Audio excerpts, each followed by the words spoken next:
Good evening students. आप लोग कैसे हैं? ठीक ठाक होंगे।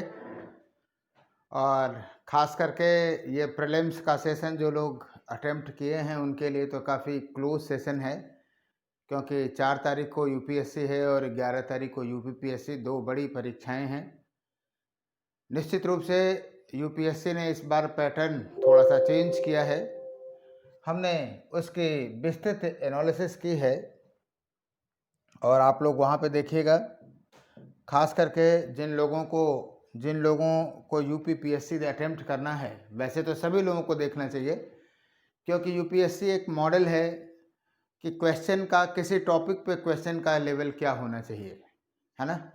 और वो स्टूडेंट जो हमसे पढ़े हुए हैं कहीं भी ऑनलाइन या ऑफलाइन, वो जानते हैं कि जिस सेक्शन पे हमने उनको पढ़ाया है वो क्वेश्चंस लगभग फंसे हुए हैं। एक आध सवाल को छोड़ दिया जाए तो फिलहाल काफ़ी डीप नॉलेज की ज़रूरत है। जो शॉर्टकट आप लोग करते हैं कि एक ही घंटे में सब कुछ पढ़ लें, उस तरह के सवाल कम से कम यूपीएससी में तो आते ही नहीं हैं। और यही वजह है कि यूपीएससी का सलूशन कोई देता भी नहीं है जल्दी। बहुत कम लोग आपको यूपीएससी का सलूशन देंगे। तो फिलहाल जितने लोग यूपी उत्तर प्रदेश लोक सेवा आयोग की परीक्षा देने जा रहे हैं उनको एक बार थ्रू आउट हो जाना चाहिए, क्योंकि यूपीपीसीएस का भी ट्रेंड जो है वही उसी तरफ बढ़ रहा है जिस तरफ से यूपीएससी बढ़ रहा है ना, यूपीएससी का है।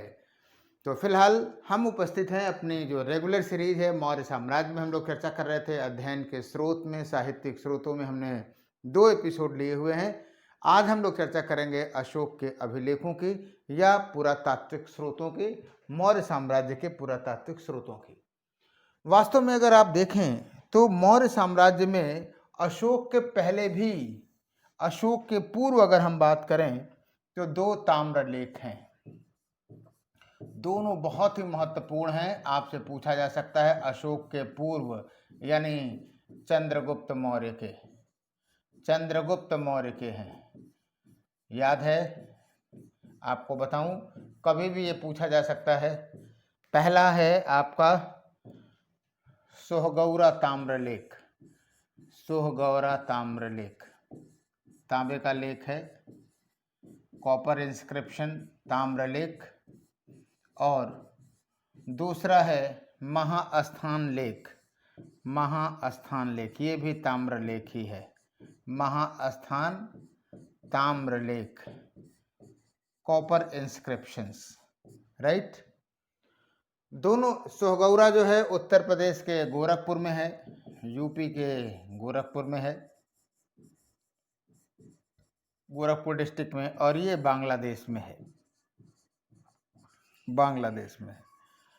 और आपको बताऊं दोनों का कंटेंट एक है और दोनों में एक ही बात लिखा हुआ है कि अकाल के लिए, आपको बताऊं, महाकोष्ठागारों की चर्चा है।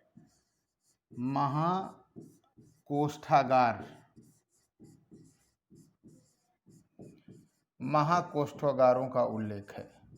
महाकोष्ठागार का मतलब क्या हुआ कि जैसे फूड ग्रेनरी के लिए एक ऐसी व्यवस्था जहां पर अन्न का संकलन होता था और ये माना जाता था कि वो जो अन्न है अगर विपरीत काल में कोई विपरीत परिस्थिति आ जाए तो वहाँ डिस्ट्रीब्यूशन हो सके।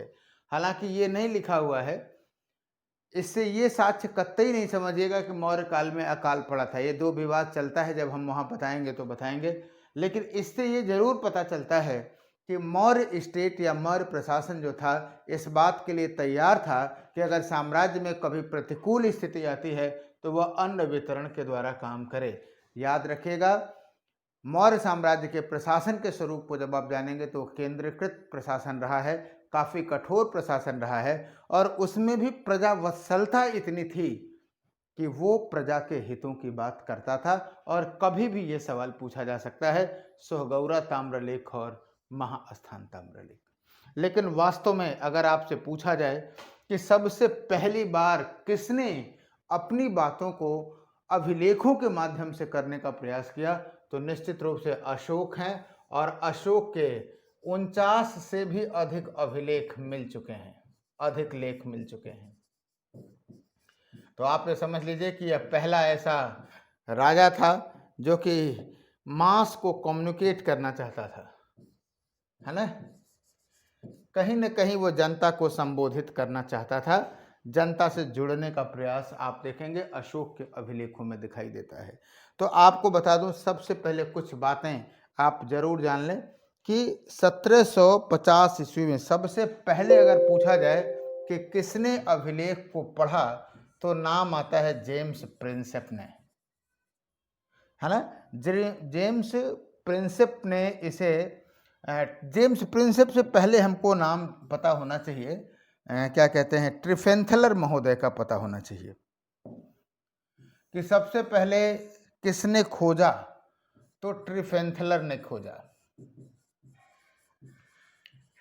कभी पूछा जा सकता है कि अशोक के अभिलेखों की खोज किसने किया, तो निश्चित रूप से आप जानते रहिएगा 1750 में ट्रिफेंथलर ने खोजा था, और जो खोजा था वो था दिल्ली मेरठ। अभी हम लोग चर्चा करेंगे, लेकिन दिल्ली मेरठ अभिलेख सबसे पहले पढ़ा हुआ था, क्लियर है, अरे खोजा हुआ था। इसी प्रकार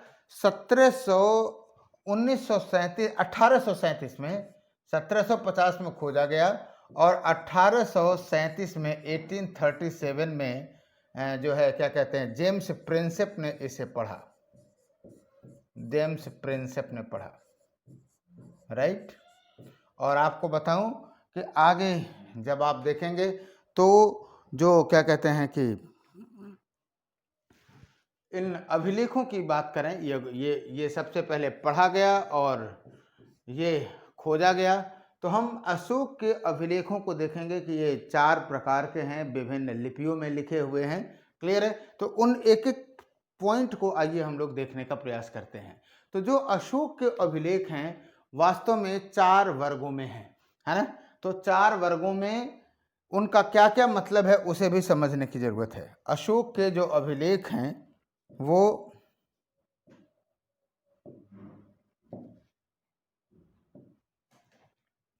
4 वर्ग हैं अशोक के अभिलेखों के।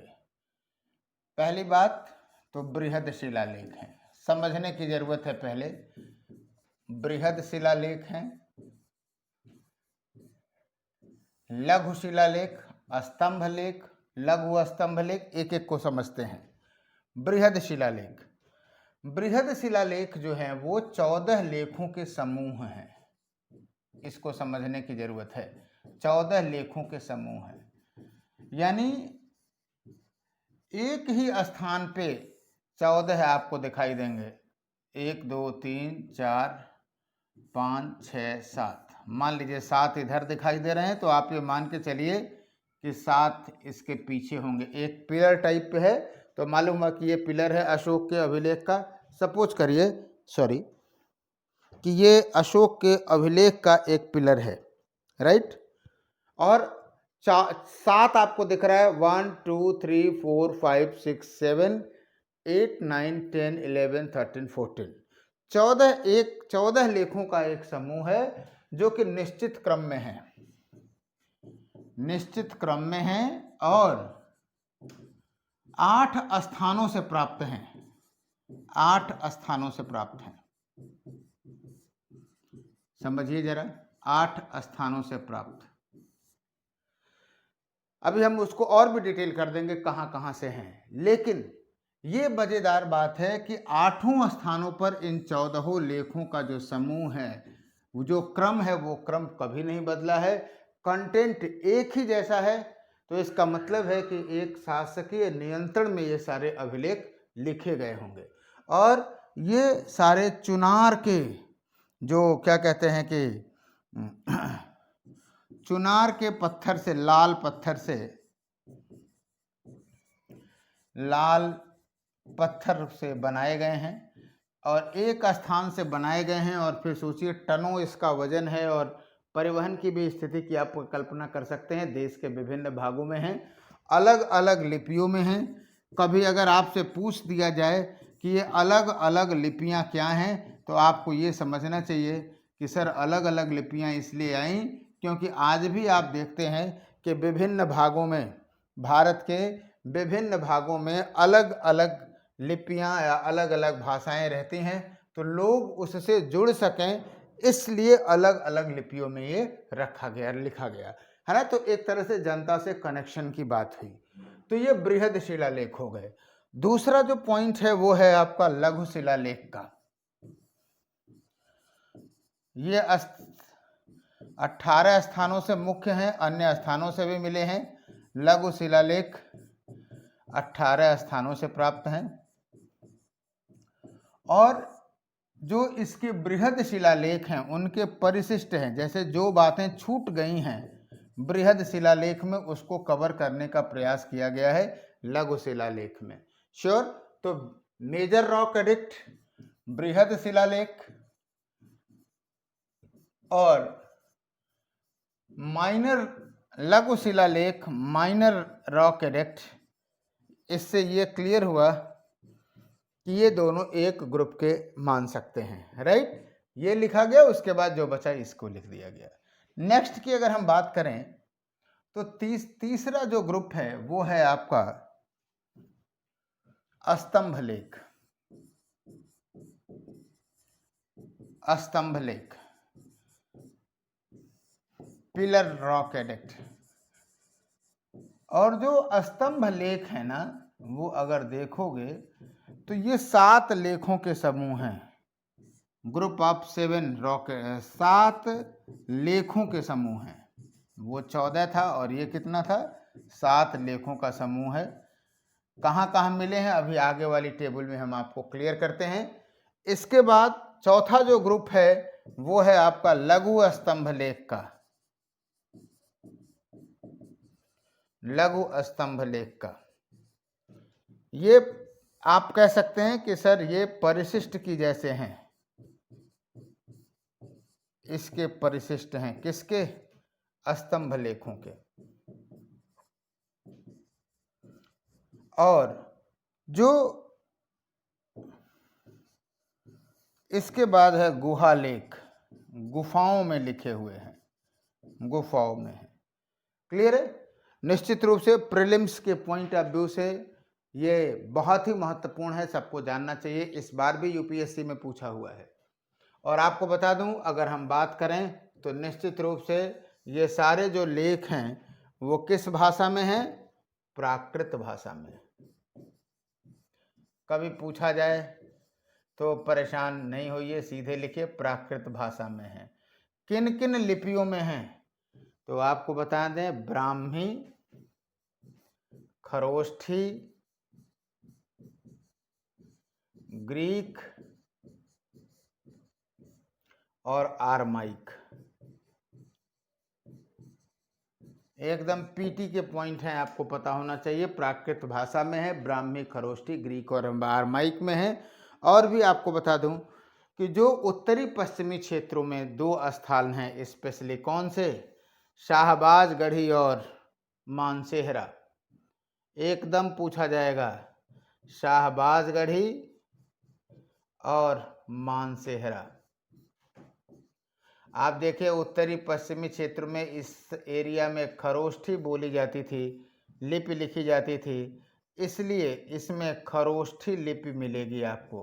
अगर आपसे पूछा जाए कि अशोक के कौन से अभिलेख खरोष्ठी लिपि में हैं, शाहबाजगढ़ी और मानसेहरा। और एक शिलालेख इसका है शेरे कुना, जो कि कांधार से मिला है और 2 लिपियों में है, और वो है आपका ग्रीक और अरमाइक। ये भी आपसे कभी पूछा जा सकता है प्रीलिम्स में। एकदम ध्यान में रखिए, जो पॉइंट बता रहा हूँ उस पॉइंट को ध्यान में रखिए। साथ ही साथ आप जानते हैं कि इस ओपन सीरीज में विस्तृत चर्चा के साथ मैंने T20 सीरीज रखा है। पीछे से हम लोग पढ़ते रहिए, पीछे से वापस आ रहे हैं। इस समय वैदिक युग पे एक पहली गई है, दूसरी बहुत जल्दी आ जाएगी। तो ये ओपन फॉर ऑल है, इसका कोई शुल्क नहीं है। अपने भी देखिए और अधिक से अधिक लोगों को इससे जोड़ने के साथ करिए। और आपको बता दूं, केवल सूचना के लिए, ऐड के लिए बात हम नहीं कह रहे हैं कि इस पे पेड बैच के रूप में एकेडमी पे आपका यूपीएससी 2021 को टारगेट करते हुए एक बैच अभी हाल में ही हमने शुरू किया है। 2-3 दिन, तीसरा दिन होगा। तो अगर आप चाहें तो उस पर भी उसमें भी आ सकते हैं।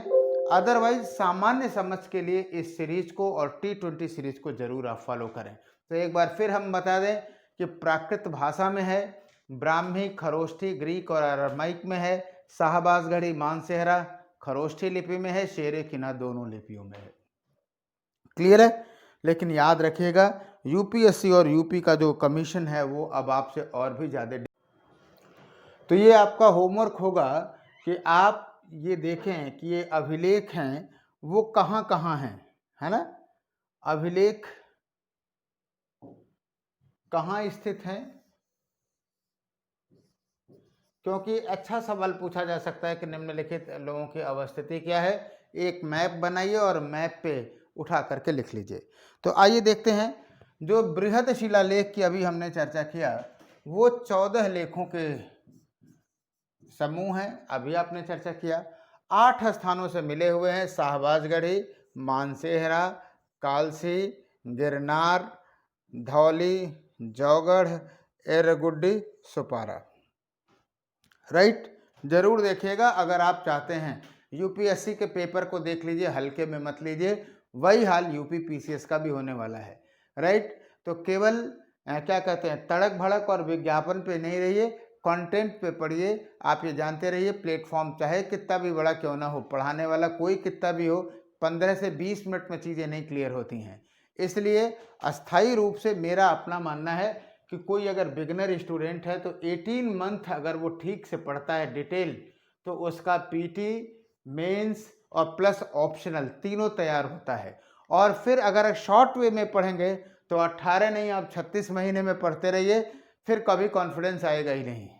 इसलिए कड़वी बात लेकिन सच्ची बात है कि आप लोग डिटेल पढ़िए और जानिए और समझिए। राइट, तो शाहबाजगढ़ी और मानसेहरा हमने ऑलरेडी आपको बता दिया कि ये दोनों जो हैं वो कहाँ हैं, किस लिपि में है, खरोष्ठी लिपि में है।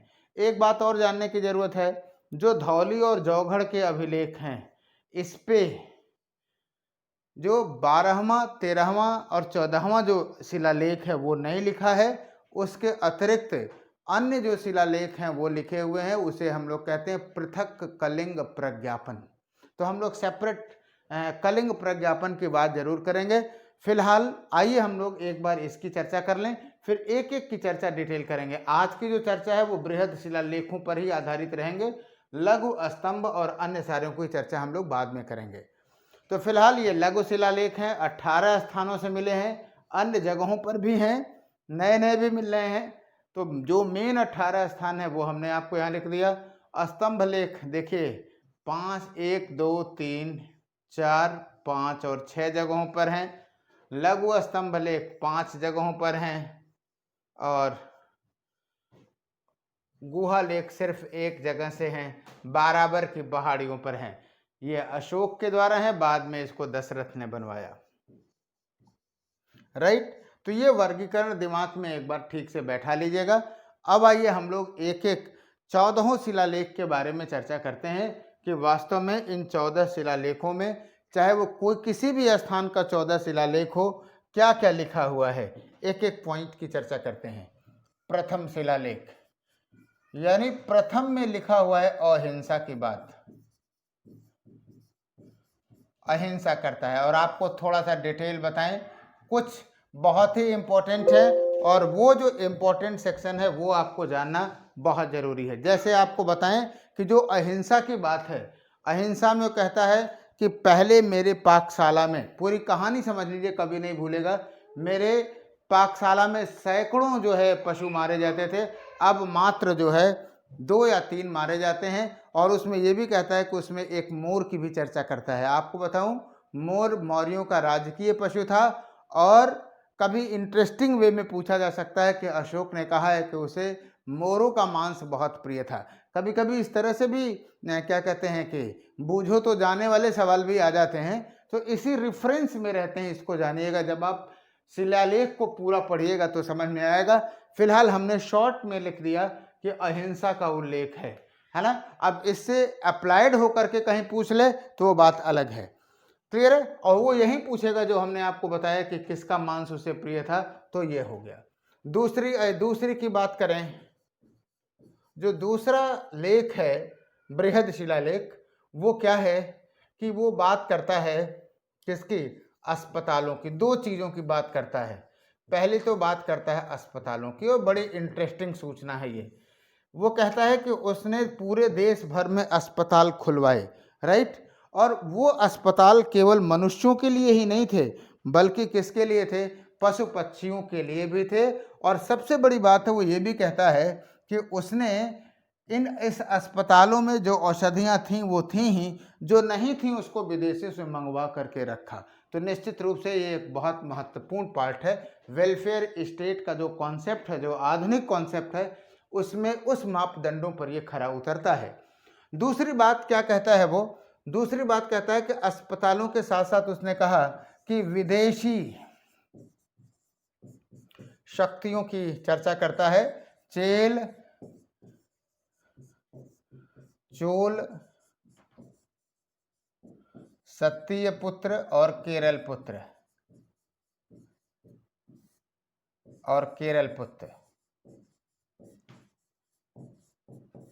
तो इसके लिए भी ये जाना जाता है। जो तीसरा अभिलेख है, तीसरा शिलालेख की अगर हम बात करें, आपको बताऊं, अगर पहला, दूसरा, तीसरा नहीं तो इसके कंटेंट में भी पूछा जा सकता है। ऐसा भी पूछा जा सकता है कि कौन सा शासक था जिसने अस्पताल खुलवाए प्राचीन भारत का, तो जाहिर सी बात है अशोक हो जाएगा। तीसरा जो है, तीसरे में वो कहता है कि उसने अपने शासन के 12वें वर्ष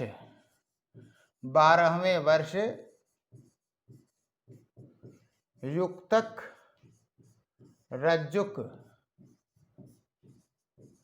और प्रादेशिक नामक अधिकारियों की नियुक्ति की, राइट। ये तीसरे शिलालेख में मिलता है। आइए देखते हैं नेक्स्ट कि चौथे शिलालेख की बात करें तो चौथे शिलालेख में वो कहता है कि अब उसका जो उद्देश्य है वो है भेरी घोष की जगह पर, भेरी घोष के स्थान पर धम्म घोष, यानी अब हम विजय नहीं करेंगे बल्कि क्या करेंगे? धार्मिक नीति या धम्म की नीति का करेंगे। पांचवा जो शिलालेख है वो आपको धम्म महामात्रों की चर्चा करता है। धम्म महामात्र की चर्चा बहुत ही महत्वपूर्ण है। ये 13वें वर्ष, अपने शासन के 13वें वर्ष ये उल्लेख करता है धम्म महामात्र। क्लियर? एक बात और इंटरेस्टिंग बात बताऊंगा आपको, लास्ट में हम लोग उसकी चर्चा करेंगे। फिलहाल यहाँ लिख देते हैं, धम्म महामात्र की 13वें वर्ष उसने नियुक्ति की, और उसने यह भी दावा किया कि अब तक ऐसा नहीं था, वो उसने पहली बार इनकी नियुक्ति की थी। यानी धम्म महामात्रों की नियुक्ति करने वाला उसके अनुसार, अशोक के अनुसार पहला वो शासक था। यानी इनकी नियुक्ति पहली बार की गई थी, फर्स्ट टाइम की गई थी, राइट। छठे की बात करें, छठे शिलालेख में वह प्रतिवेदक की चर्चा करता है। कभी भी पूछा जा सकता है, बहुत ही महत्वपूर्ण है।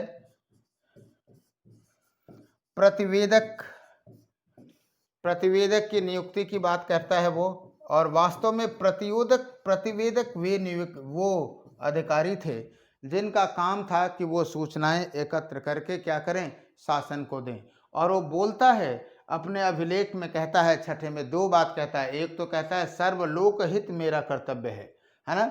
और उसी संदर्भ में ये भी स्टेटमेंट कभी पूछा जा सकता है, सर्वलोक हित मेरा कर्तव्य है, वो भी आपको इसी में मिलेगा, सर्वलोक हित मेरा कर्तव्य है। और आपको बताऊं कि वह आगे बोलता है, प्रतिवेदक की नियुक्ति करता है, कहता है कि मैं चाहे शयन कक्ष में हूं, मैं चाहे व्यक्तिगत कार्य कर रहा हूं, सो रहा हूं, किसी भी परिस्थिति में यदि कोई जनता का प्रश्न है, जनता का सवाल है, तो वो हमारे पास जरूर बताया जाए, राइट। आपको बताऊं, 7वां अभिलेख कोई खास नहीं, लेकिन जब हम लोग सब पढ़ रहे हैं तो सबको देख लेते हैं। 7वें में वो कहता है कि सभी धर्म के लोग, सभी धर्मों के लोग एक साथ रहें, कि लोग एक साथ रहें, एक साथ रहें। राइट। आठवां जो अभिलेख है दो दृष्टियों से महत्वपूर्ण है। पहले तो आप ये कह सकते हैं कि धम्म यात्रा की बात करता है। राइट। पहली धम्म यात्रा 10वें वर्ष हुई और गया हुई। इसके अतिरिक्त आप ये भी कह सकते हैं कि चलिए गया है, खास करके धम्म यात्रा के लिए ही पूछा गया। 9वें की बात जाने। 9वें में दासों के प्रति उचित व्यवहार की बात कही गई। 9वां कंटेंट आपसे कभी भी पूछा जा सकता है और वैसे भी धम्म की नीति में आएगा ही आएगा। दासों के साथ उचित व्यवहार की बात कही गई और गुरु के साथ गुरु के सम्मान की बात कही गई, उनके साथ भी उचित व्यवहार की बात कही गई। एक बहुत कॉमन सी बातें हैं जो आपको यहाँ दिखाई दे रही हैं। और 10वें में 10, 11, 12, 13, 14 है ना। 10 अगर आप देखें 10वें में धम्मदान की बात कहता है, यानी लोगों को धम्म की नीति का प्रचार प्रसार करना चाहिए, वही धम्मदान है। 11वें में धम्मदान की प्रशंसा करता है, कोई खास नहीं लेकिन धम्मदान की प्रशंसा। 12वां शिलालेख इस बार यूपीएससी में पूछा गया। क्या पूछा गया? सीधे वही कंटेंट ही 12वें शिलालेख में इन्वर्टेड कॉमा में पूछ दिया गया कि वह किसने कहा है, कौन सा शासक था जिसने लिखा कि अपने धम्म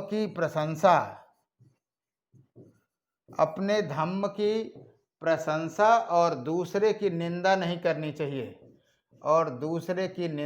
करनी चाहिए। आप उठा करके देख लीजिए, शॉर्ट में हमने जरूर लिख दिया, लेकिन यही स्टेटमेंट पूछा है कि किसने आपने कहा। एक बार अगर आप अभिलेखों को यहाँ ठीक से पढ़ लीजिए, डिटेल पढ़ लीजिए, तो ये सवाल आपका गलत होगा, सही कभी नहीं गलत होगा। और अगर आपने ये सही किया और कभी देखिए कि एक सवाल से अगर आप पिछड़ रहे हैं, तो ऐसे सवालों का किया करना जो है वो थोड़ा सा क्या हो जाता है, आपको बूस्टअप करता है।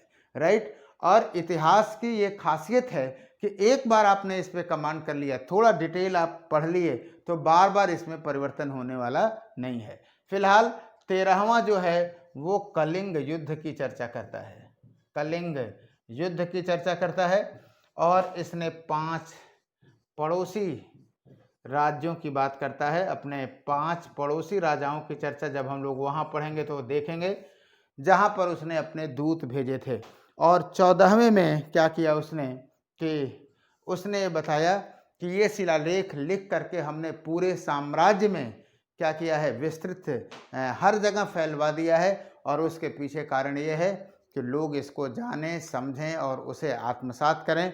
उन्होंने ये भी कहा कि कुछ चीज़ें इतनी महत्वपूर्ण हैं कि उन्हें बार बार लिख दिया गया है ना।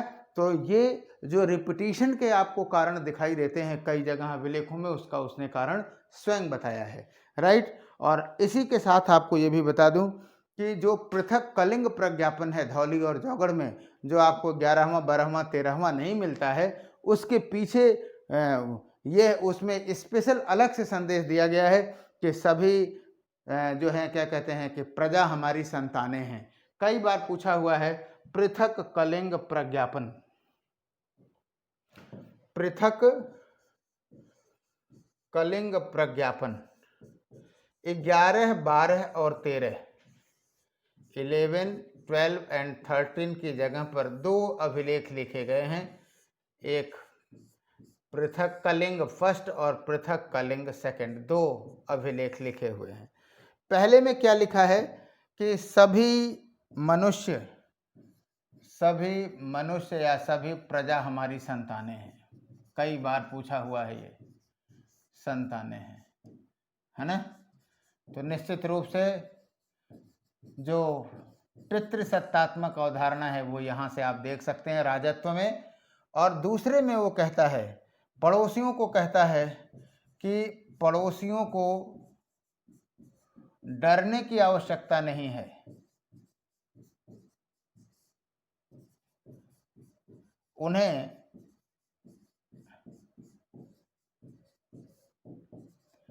उन्हें हमसे सुख ही मिलेगा, दुख नहीं मिलेगा, दुख नहीं। ये सारे पॉइंट आपको दिमाग में रखना चाहिए, कंटेंट में, मेंस में भी काम आ जाएगा। आप देखिए, जो अशोक ने ये सिद्धांत दिया कि उन्हें सुख ही मिलेगा, दुख नहीं, वो किस पे जब आधारित था?